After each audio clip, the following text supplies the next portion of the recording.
Hello and welcome to the Geeks Review. I'm Royce. And I'm Joshua. We've got a packed show today. We'll be talking Shang-Chi, The Eternals. But first up, Josh, you've got something for us? Today I'm bringing you Inside Job, the new Netflix comedy based around American deep state conspiracies. Oh yeah. Slightly star-studded cast with Lizzie Kaplan as Reagan Ridley and Christian Slater as her slightly crazy dad. The premise of the show is the deep state is real and it's being controlled by one company, Cognito Inc. Pun on incognito. And it follows a small little band of meddlers, dare I say. We've got J.R. Schuppenbeimer, the current CEO, who answers to the Shadow Board, a literal gaggle of hooded, mask robe wearing, shadowy individuals. Brett Hand, a literal yes man that just has no skills in being whatsoever there, and is, well, just plainly a himbo. Not my words, someone else's. We have Gigi, who does media manipulation. She invented the selfie to trick the world into surveilling themselves. Dr. Andre, the biochemist, and who's on literally everything. You can see him huffing like vapor trails, what have you, where to the point where he needs to give himself truth serum because only hard truths give him that real edge. And the other big name, the veteran voice actor of the crew, we have the return of John DiMaggio as Glenn Dolphman, a human dolphin soldier hybrid. It's really playing with the whole conspiracy theory stuff. Oh, yeah, absolutely. Every episode is based around one conspiracy. Literally, the first episode is we're replacing the president with a robot. The second episode is dealing with clones, where the JFK clones get out of hand. They even get involved. The man on the grassy knoll Atkins, the man who shot the real JFK. The third episode is lizard people. There's one on Flat Earth. There's one on the moon with Buzz Aldrin, where it was really just a sex colony. Right. So there's just a lot of potential. There's a lot of potential. It's been signed on for 20 episodes and we've only gotten the first half. It was created by Shion Takaguchi, who's worked on other shows like Regular Show, We Were Bears, Gravity Falls, and it's got a lot of these guys coming around, behind these other shows and just really meshing together and making, quite frankly, what I'm going to say is one of the best adult comedies I've seen so far that is an animation. Oh, really? Even better than, like, Disenchantment?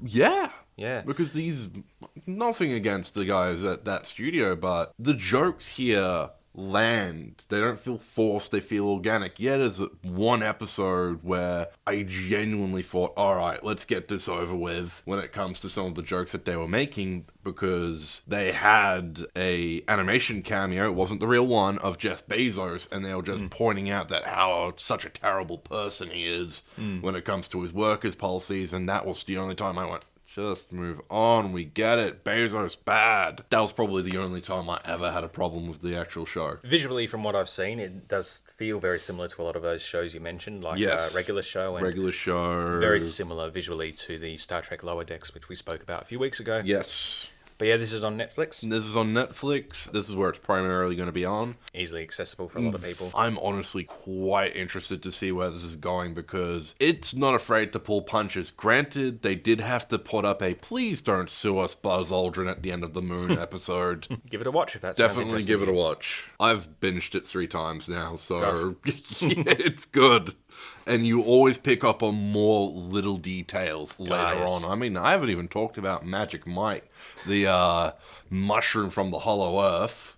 Yeah, Inside Job. Inside Job, that's on Netflix, and watch it on there. So The Eternals is the latest installment in the Marvel Cinematic Universe. It's directed by Nomadland's Oscar-winning director Chloe Zhao. It stars Richard Madden from Game of Thrones and The Bodyguard, Gemma Chan from Humans and Crazy Rich Asians, Kumail Nanjiani from The Big Sick and Stuber, alongside Angelina Jolie and a whole bunch of others. It's probably one of the lowest rated Marvel movies of all time. I've been hearing that. I've been hearing Marvel's been showing its DC. Yeah, it's got mixed reviews, but from regular people who I've heard from who've seen it, they've really enjoyed it.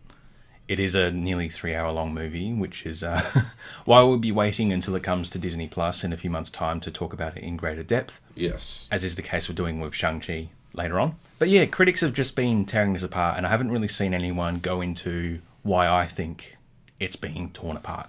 This is the third Marvel movie to come out this year between the beloved Shang-Chi in the highly anticipated Spider-Man No Way Home, which is barely a month away at this point. Yeah, holy crap, that's sneaking up fast. Yeah. It's probably the 8th major Marvel thing to come out this year after, like WandaVision and Falcon Winter Soldier, Loki and What If. Yep, and Hawkeye coming up soon. Yeah, Hawkeye's out next week. It's a really packed... There's a lot of stuff, and this is a completely new series of characters within this universe, There's a lot of expectations on it. I mean, Chloe Zhao won the Oscar for Nomadland, which I saw a few months ago and meant to talk about in the show. It was a movie that was visually pretty, but one I just don't think resonated with me as much because, it's very sort of American and very global financial crisis, and, the aftermath of that, and people who've adapted like a nomadic existence. It's almost very documentary-like because it features real people playing like versions of themselves, and Frances McDormand is in the middle of it, and everyone lost their minds over it. All the critics, it won the Oscar, so it's got to be the best movie, of all time. Apparently. So then those critics come in with unrealistic expectations. It's just a Marvel movie with pretty visuals, from what I understand. It's nothing game-changing, but it seems like it's something that's visually distinct from everything that's come before. Oh no, that's a pretty long ball to throw. Well, yeah, I mean, you've gone and got some really visually distinct directors, and her style, I mean, you look at Nomadland, you look at Eternals, and it's kind of like, oh yeah, I can see you could blend these two together fairly seamlessly. It's like this really distinct look that's very different from everything that's come before. But yeah, I think you've got a bit of dissonance where critics are going in expecting something from this Oscar-winning director who, won the Oscar after this film was shot. And it's a story that's just part of a larger universe, and critics are, down on anything that's, not pretentious. Yeah. Tosser food, It's... all the wanky artsy crap. I was trying not to say, but, we said it now. Hey, you got to be brutally honest with these things. Yeah, and I think a lot of stuff that reviewers like is pretentious, and the Oscars themselves are pretty political on how the awards get handed out. Yeah. I think, Parasite, which I still think, was a really great film on its own right, which won the Oscar. Yes. Was one of the few that was actually like, oh yeah, that's a decent film I would actually recommend to people. Absolutely. Making it Korean language set it, I guess. Because it's in a different language and you got to read it. Everyone's like, oh, it's special. It's artsy. Yeah. It's got greater worth because you got to read. Yeah, the Eternals we'll talk about in a few months' time when it comes to Disney Plus and home media. In about a few months' time or so. Yeah, I mean, if you're a Marvel film, you've probably already seen it. If you haven't, maybe just wait for the next big Marvel movie and... Yeah. Anyway, Shang-Chi in The Legend of the Ten Rings stars Simu Liu and Awkwafina as two best friends, Sean and Katie, who are drawn into Sean's relationship drama when his dad comes back trying to tear down the barriers between worlds. Family drama stuff, Oh, gotta love it. So I talked very briefly about this movie a few months ago when it came out. Josh, you finally got a chance to see it because it is for free on Disney Plus. What did you think of it? Oh, that is they filmed it. Not too impressed, eh? No, not really. Like, there are a few things that I am impressed with. The choreography in this is phenomenal. Love the kung fu stuff, the karate, and people are going to be frowning at me going, but it's not... Whatever. The writing seemed a little bit subpar in places. I didn't really feel for the characters at all. They kind of just felt bland to me. I think the only one that really stood out the most was the return of the fake Mandarin.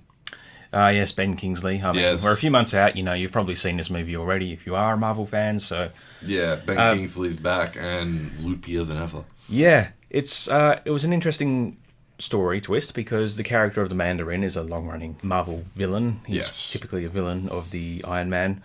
And he was introduced back in 2013's Iron Man 3, played by Ben Kingsley, but he was revealed to be a bit of a stooge, puppeted by Guy Pearce's main villain. And people were not happy with that twist that they did back in the day because, he was just revealed to be an actor for hire. He wasn't this terrorist leader. He wasn't a magician. He was just a guy. He was a dude. And it's understandable if you were to take like a beloved, I mean, the Mandarin is a beloved Yes. comic character, but he's quite a difficult one to translate faithfully because of, there's weird racial politics. And trying to adapt it to the modern day type of deal, which is what a lot of this stuff has been doing, taking the older stuff and trying to fit it into a 21st century setting. Now you can get away with it more because I think people have opened up to the idea of magic within this universe, like with Doctor Strange and the weird stuff like you see with Guardians of the Galaxy. Yes. And now they can get away with a man with 10 magical rings, although they're not, rings on the fingers, they're rings on the arms. bracelets. Yeah.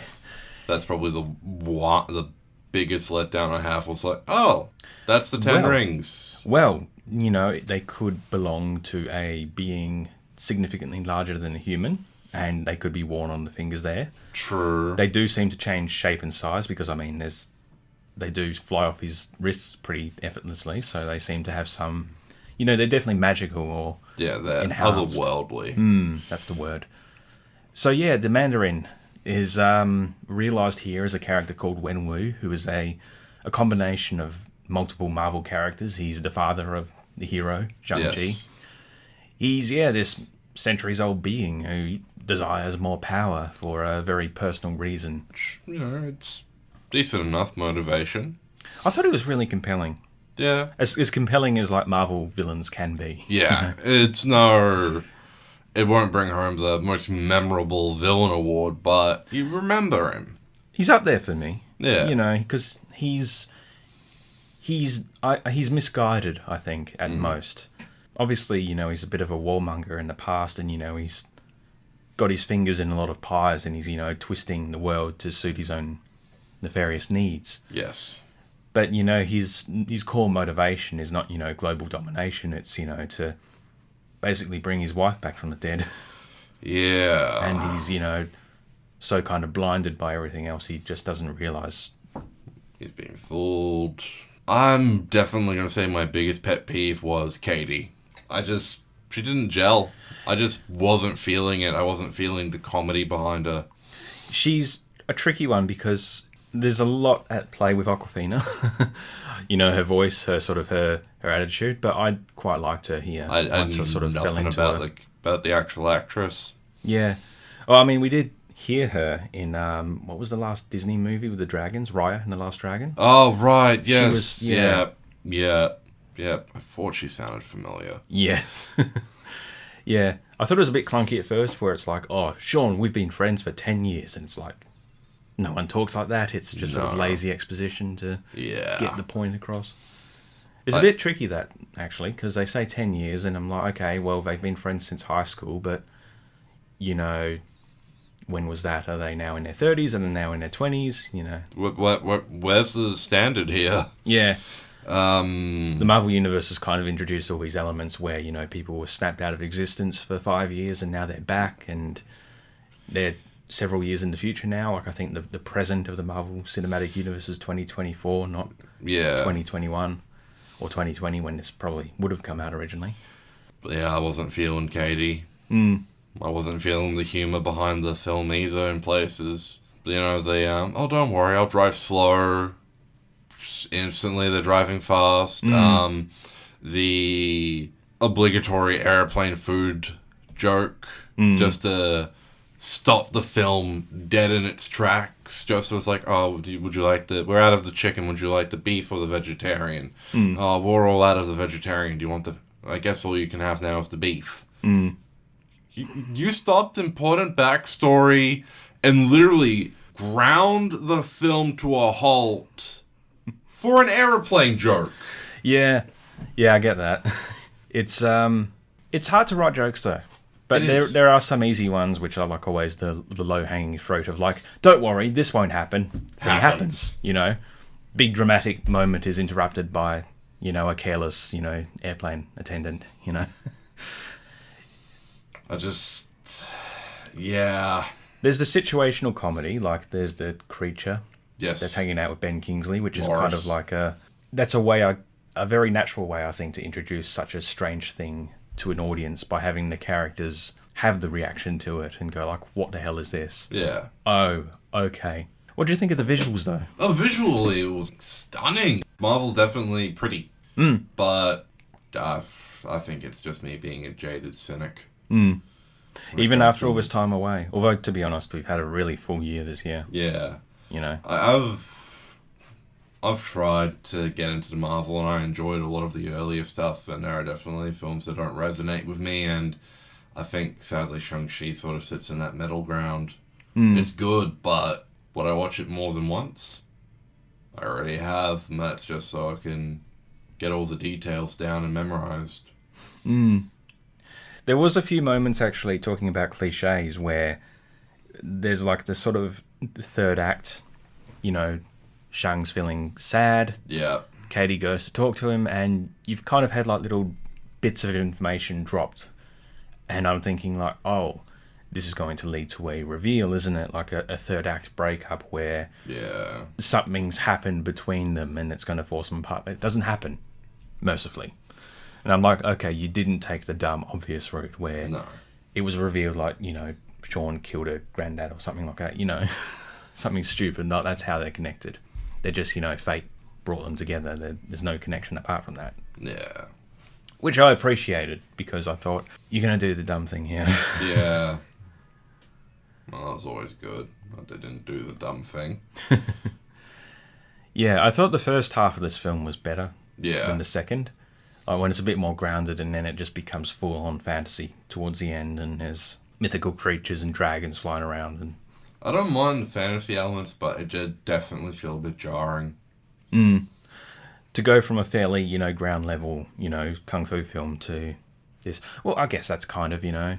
I mean, it's par for the course. You know, you've got stuff like Iron Fist in the past.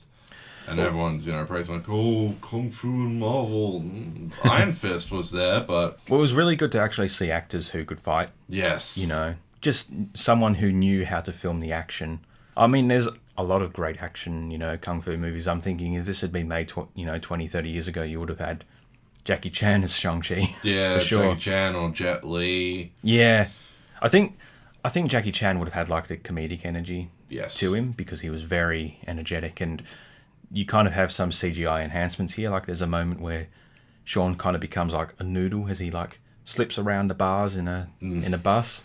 It stood out to me as There's quite definitely an overuse of CG in places here. So particularly on the bus fight scene, it just doesn't feel like they're in real danger. As of the time of recording, there's been a big thread going around on Twitter where an actual driver of the bus in San Francisco talks about this scene and like how the bus driver, you know, would probably be fined for wearing his, you know, his earbuds while driving. Yeah. And how he's not strapped in. So again, that's another fine. And how, you know, there's emergency brakes on the bus, like you see the air brakes are cut, but there is emergency brakes that are, you know, more friction based. And it's, you know, taking the world by storm, and even Simu Liu's like commented and going like, this is fantastic. But when you have it's quite funny, you know, on the same day that we're talking about the film, finally this comes about. Yeah. Yes, It's not a hot mess, but... No. There were a few other choices I did like where you're introduced to a character called the Death Dealer or Deathbringer, something like that. He's basically just a visual... He's a Darth Maul of a character, you know, he's visual. Yeah. You know, visually appeasing. Yeah. And he's more of an idea than he is a character, where he's like someone from Sean's past, or, you know, like put him through these rigorous tests and, you know, pushed him beyond his limit to become the ultimate warrior. And then they have like a bit of a fight, and it's fast and it's furious, and, you know, it's backlit like with purple neon, and it's beautiful and all that. Yes. And you think like, oh, he's going to be another big villain, you know, he's just the Darth Maul, you know, he's just there to... He's just there to look pretty and die. Yeah, and when he gets taken out, it really, I guess, sort of hammers home, like, this big, scary dude is just killed like that. Yeah. You know, hammers home the threat. Which is clever. Yeah, the main threat. It's stuff like that you don't often see in films where, No. you know, going back to Darth Maul, I mean, you sort of think then having Obi-Wan kill Darth Maul shows that Obi-Wan is the superior swordsman, you know. And Yes. I say kill, you know, in Phantom Menace. Bisected him, you know. Yeah. Not to talk about Star Wars again, obligatory. No, we do that too much. I'm going to say I did prefer the sister. Yes. Yeah. Gosh, it's been a little while since I've seen the film. I did sort of catch up on a few things, like the action and all that. But yes. yeah, I really liked her role within it, and it's interesting to see where they're going to take her in future. Yes, looks like they're setting up like some kind of the Ten Rings as like the League of Assassins. Oh, yeah. Well, that's what it felt like. It definitely has shades of that. And as I saw this, I think I'd seen Mortal Kombat this year as well as Snake Eyes. So some elements of all three kind of blend together because they've all kind of got that Ninjas. flavour, yeah. Ties to the greater universe. There are some. Definitely was beautiful to see Emil Blonsky back. Yeah. In a more comic-looking form. Yeah, there was a character played by Tim Roth back in... The Edward Norton Hulk. The forgotten Marvel movie. Yes. But it is in the MCU. Yeah, he's coming back. He will be in some future... I think I had a look. I think it's mentioned that he'll be appearing in She-Hulk coming up, along with the Moon Knight series and Miss Marvel. Well, yeah, I mean, he's Tim Roth's self here. He's big and he's CGI and yeah. You have Benedict Wong from Doctor Strange, playing the character of Wong. Makes an appearance here as well, and again ties to a greater universe with Captain Marvel, and obviously Bruce Banner's back as his human self, which was interesting to see. Very interesting to see. We're just spoiling the entire film now. Yeah. Like I said, if you're a Marvel fan, you've already seen it. Yeah. If you're just a casual viewer looking for something to watch, we'll say now that Shang-Chi is definitely a safe bet to go with on Disney Plus. Better than the Home Alone film. I'm not even going to touch that. No. I saw Ashland B was in it and Rob Delaney, and it's no. Yeah, I think I'm going to reserve my my Marvel interests for when She-Hulk and Moon Knight hit the screens. Yeah, those have been sort of teased in the last few days. Yes. Thanks to the Disney Plus Day, which was kind of a big whole bunch of nothing. Look at all this, look at all what we're doing. It's just a bunch of teasers. You got nothing for us. It's crazy, 2 years ago when Disney Plus launched, we had The Mandalorian. Yes. That was something new that we could talk about, and its major selling point was The Mandalorian and what made Disney Plus the most streamed service in Australia. Yeah. And, a year ago we had the Bo-Katan episode of The Mandalorian, followed up by the Ahsoka episode, so it was like two really massive things for fans, and now it's kind of like, okay, well, Shang-Chi, okay, cool. Bunch of other stuff and a bunch of teasers, and it was nothing really solid, and Star Wars was kind of left by the wayside entirely. Yeah, because they already know they can market that by itself, and if you build it, they will come. And they had the Boba Fett trailer a few weeks ago, so, Yeah, they definitely know that Star Wars will be their major selling point. Particularly with the series, not the movies.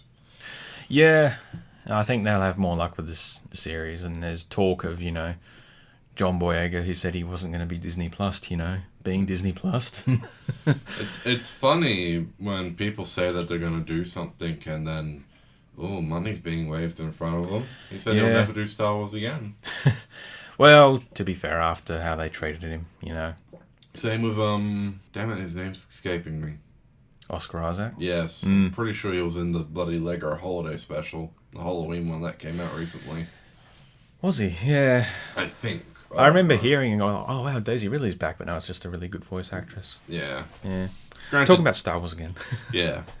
Sorry. Granted, that special also managed to get Christian Slater for it. He's really? been popping up a lot lately. That is, he's in... Yeah, that's weird. He's randomly in Inside Job, and he played Ren in the Lego Halloween special. Bizarre. Yeah. How bizarre. Maybe we're seeing the Christian Slater renaissance. He's going to show up in the MCU next, if he hasn't already. Who hasn't been in the MCU? Kevin Bacon. Although, he was in an X-Men movie a while ago, but that was different. Christian Slater, yeah? Hey. Yeah. It's only time will tell. Honestly, if we were to redo Justin Hammer, I definitely would have had... yeah. I definitely would have had Christian Slater as Justin Hammer. But granted, the role we did get, I forget his name. Sam Rockwell. Yeah, Sam Rockwell. One of my favourite actors. Yeah, he's still around, and I reckon he'd come back if they said, and they gave him something meaty to do. Yes. Yeah, I was actually really hoping to see Scoot McNairy, because he was in the All Hail the King one shot a few years ago, which sort of reintroduced Justin Hammer and the Mandarin, played by Ben Kingsley, and sort of is a lead up to this one. So you don't need to see it, but if you want a bit more, It's a good little watch. Fun little watch. And anyway. Yeah, we went off on a tangent there. Yeah, well, when don't we? Yeah. Shang-Chi, yeah, it's on Disney Plus. I really liked it. Yes. I think it's interesting setup for what's gonna, it's good on its own, but it's interesting setup for what's to come. Yeah, there's something definitely coming off in the distance. Yeah. Well, I thought it was good on its own. You didn't think so. No, it's all right. I don't know. I'm probably too harsh of a person on Marvel films. Yeah. I think when they do something that's just surprising, like, you expect it to be big and dumb, and when it doesn't do the big dumb thing, like, the Sean and Katie thing, which I said, third act breakup, that's surprising in and of itself. So, anyway, Shang-Chi and the Legend of the Ten Rings is available to watch for free on Disney Plus. Of course, that's a subscription service there, but subscription service. And The Eternals is currently in cinemas, but we'll talk about that in greater detail when it comes to Disney Plus in a few months' time. And Inside Job is, of course, on Netflix. Yes. Anyway, that's been the Geeks Review. We'll be back next week to talk about the new Hawkeye show. And in the coming weeks, we'll be talking about Last Night at Soho, as well as the new James Bond movie, No Time to Die. Oh, I thought that was the new Star Trek film with Worf. Oh, true. Anyway, I'm Royce. And I'm Joshua. And we'll see you next time. Bye for now.